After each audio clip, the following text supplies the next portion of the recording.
This is a Best in Climate episode of Earth Feels, where each week your hosts Rose and Christine read to you from some of the best climate-related blogs and articles on the web. Today's Best in Climate story originally appeared in The Revelator and is part of Covering Climate Now, a global journalism collaboration strengthening coverage of the climate story. It's entitled 23 Gone, Countless More to Save, written on October 4th of 2021 by John R. Platt. Are you angry about the extinction of the ivory-billed woodpecker and 22 other species? Good. Use it.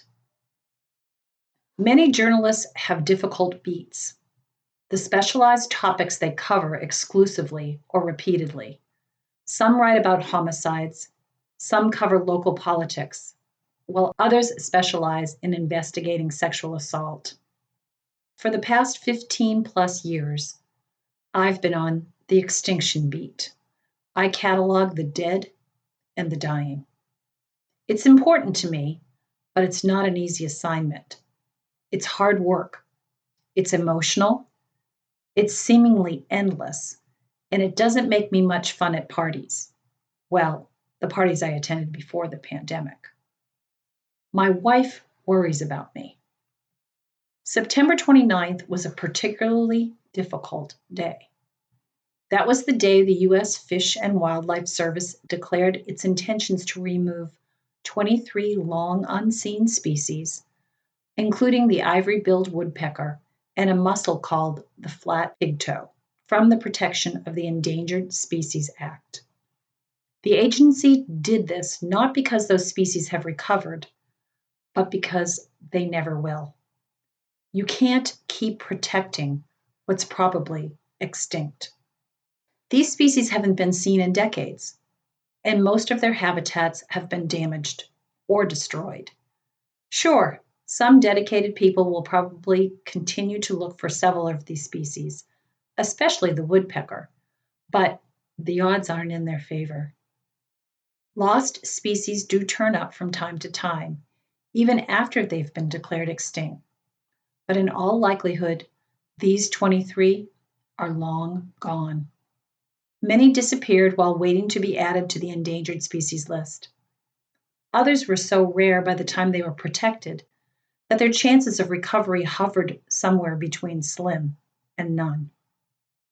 As they disappeared, as their habitats suffered, so did pieces of our culture, our interconnected environmental web, our safety nets, our souls. I spent most of September 29th wrapped in a melancholy shroud. September 30th was different. I got up, I stretched, I took several deep breaths, and I got to work to see what species still could be saved. That's the hidden truth of working the extinction beat. I report on the dying and the dead, sure, but I also spend my days talking to the scientists, conservationists, activists, politicians, and average citizens working hard to make sure that as few species as possible go the way of the flat pigtoe, the Molokai creeper, the Scioto madtom, the little Mariana fruit bat, or any of the other 19 species the Fish and Wildlife Service just proposed as extinct. Writing about extinction and endangered species is an intrinsically positive beat because the lessons we gain from loss help to prevent further grief in the future. Because everyday heroes are out there making a difference. Because the more we learn, the better we can adapt. Because the more we fight, the better off we'll all be in the long run. Those lessons aren't always easy to get out there. Most extinction announcements sink like a stone in black water, disappearing without making a ripple. I've reported on hundreds of at-risk species and extinctions that no other journalists have covered. It's hard to get people to care about rarely seen mussels snails, insects, plants, and faraway mammals when they've got daily struggles with work, childcare, aging parents, political strife, and the pandemic. But this time, I'll admit, was different. Perhaps it was the iconic ivory-billed woodpecker. Perhaps it was the fact that fish and wildlife presented a bulk list of extinctions. But reporters, editors, and the public took notice. The story of the 23 presumably gone species appeared on the front pages of almost every major newspaper. The nightly news programs and 24-hour cable stations covered the loss. For one brief, shining moment, it even trended on Twitter. And most of the coverage did a good job. The media discussed the causes of the extinction crisis and what it costs both us and the planet. They dug up evocative old photos and videos. They spoke to scientists who choked up with emotion during interviews. They conveyed the pain of loss.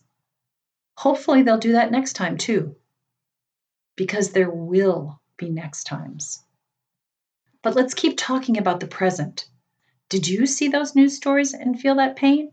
Did you experience a sense of loss?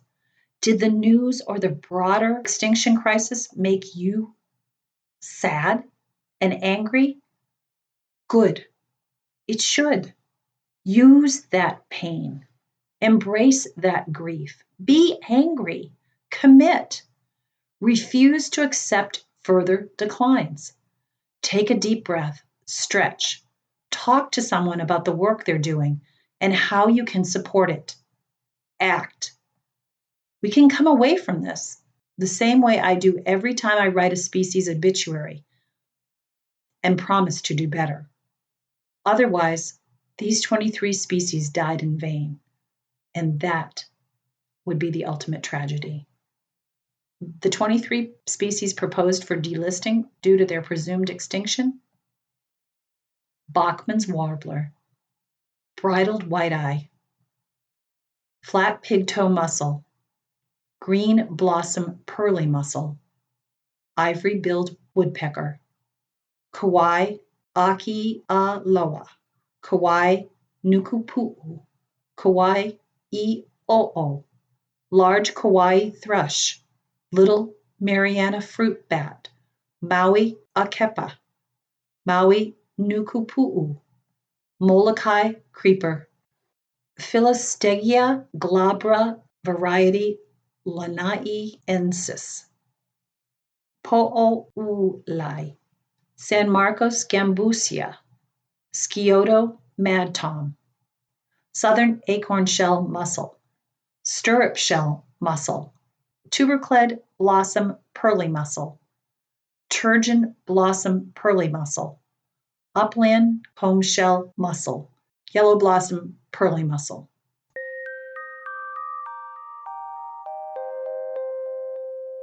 Again, that editorial was written by John R. Platt. John is the editor of the Revelator, an award-winning environmental journalist. His work has appeared in Scientific American, Audubon, Motherboard, and numerous other magazines and publications. His Extinction Countdown column has run continuously since 2004 and has covered news and science related to more than 1,000 endangered species. He's a member of the Society of Environmental Journalists and the National Association of Science Writers. John lives on the outskirts of Portland, Oregon, where he finds himself surrounded by animals and cartoonists. I'll include a link to today's article and to John's bio. Thanks for listening. Catch you next time.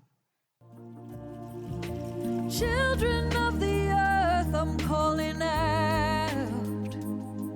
There's a mission for you and for me.